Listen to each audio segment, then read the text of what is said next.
English, chemistry, mathematics, physics, English 2, Urdu, Pakistan studies, इस्लामियाबाद। Oh, इतने सारे सब्जेक्ट कैसे याद होंगे।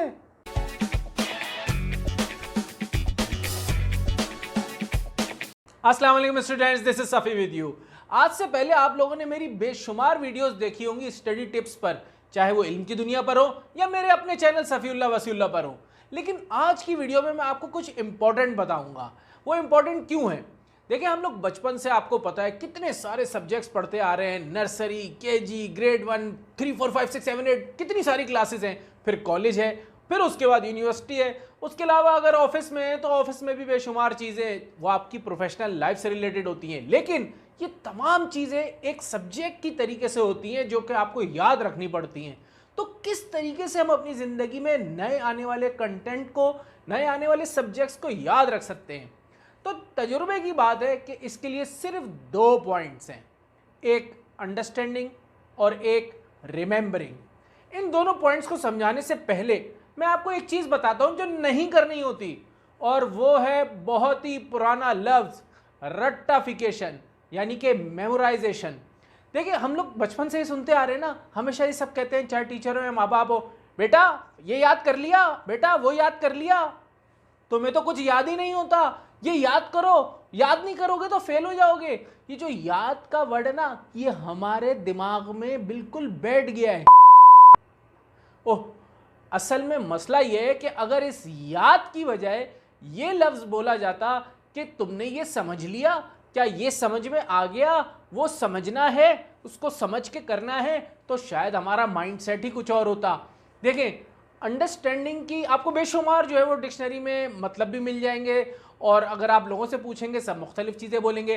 लेकिन मैं जो तजुर्बे से समझाऊँ ना, अंडरस्टैंडिंग का एक मतलब होता है जिससे बिल्कुल प्रूफ हो जाता है कि आपको समझ में आ गया है, और वो ये है कि अगर आप उसी चीज़ को किसी दूसरे को समझाने के काबिल हो गए, दैट मीन्स कि वो आपको समझ में आ गया है।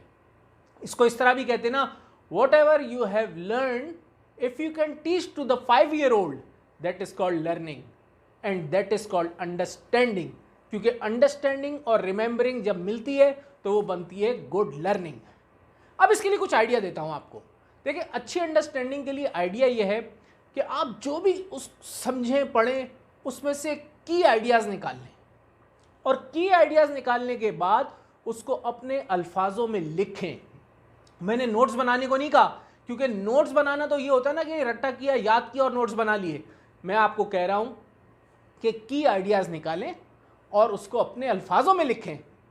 उसके बाद टेस्ट योरसेल्फ कि आपने जो आइडियाज़ निकालें, आपने जो लिखा है, क्या वो बेहतर है, क्या वो किसी और को समझाने के काबिल है या नहीं। This is called understanding. अब जो इसमें दूसरा पॉइंट है वो है रिमेंबरिंग।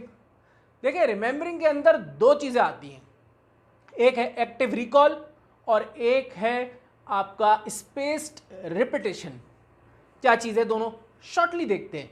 एक्टिव रिकॉल का मतलब होता है, देखें, हर इंसान की ज़िंदगी में एक कर्व होता है भूलने का, जिसको कहते हैं फॉरगेट कर्व। यानी कि कोई लोग बहुत जल्दी भूल जाते हैं, वो कहते हैं ना शॉर्ट टर्म मेमोरी लॉस, वो लोग होते हैं जो फ़ौरन भूल जाते हैं। कुछ लोग 2 दिन बाद भूलते हैं, कुछ लोग 5 दिन के बाद भूलते हैं। तो एक फॉरगेट का कर्व होता है हर इंसान का। लेकिन एक्टिव रिकॉल एक ऐसी चीज़ है जो आपके जो फॉरगेट का कर्व है उसको कम से कम कर देता है।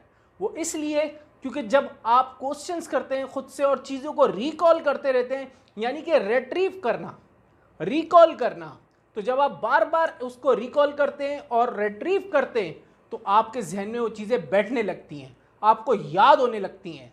तो उससे क्या होता है कि आप फिर भूलते नहीं और नए नए सब्जेक्ट्स आपको याद रहने लगते हैं। अब इसमें जो दूसरी चीज़ है वो है स्पेस रिपीटेशन। उसमें क्या है, वो उसको कहते हैं कि अगर आप कोई भी चीज़ रेगुलर करने लगे, मिसाल के तौर पे आप किसी जॉब पे या फिर किसी भी काम पे, या फिर मिसाल के तौर पे हम नमाज़ पढ़ते हैं, तो नमाज में पढ़ते वक्त हम जो सूरतें पढ़ते हैं, क्योंकि हम बार बार उसको पढ़ते हैं रेगुलरली, तो वो हमें याद रहता है, हम उसको भूलते नहीं हैं। इसी तरीके से अपने आप से आपने क्वेश्चंस करने हैं और उन क्वेश्चंस के जवाबात आपने निकाल के लेके आने जो भी आपने पढ़ा है उससे। तो उससे क्या होगा कि एक स्पेस रिपीटेशन होगी, और उसको बार बार रेगुलरली जब आप करेंगे तो फिर आप उन चीज़ों को नहीं भूलेंगे, चाहे वो कोई भी नया सब्जेक्ट हो। तो ये कुछ बेसिक चीज़ें मैंने आपको बताई हैं। आप इस पर अगर अमल करेंगे तो फिर आप देखेंगे कि बहुत फ़र्क आपको नज़र आएगा। और इसके अलावा भी जो दूसरी मेरी स्टडी टिप्स के ऊपर बहुत सारी वीडियोज़ हैं इल्म की दुनिया पर भी और मेरे चैनल पर भी, आप वो भी देखें तो इंशाल्लाह आपको बहुत फ़ायदा होगा। अगर ये वीडियो आपको पसंद आई है तो लाजमी सबके साथ शेयर कीजिए। आपका टीचर सफ़ीउल्लाह वसीउल्लाह। अस्सलाम वालेकुम।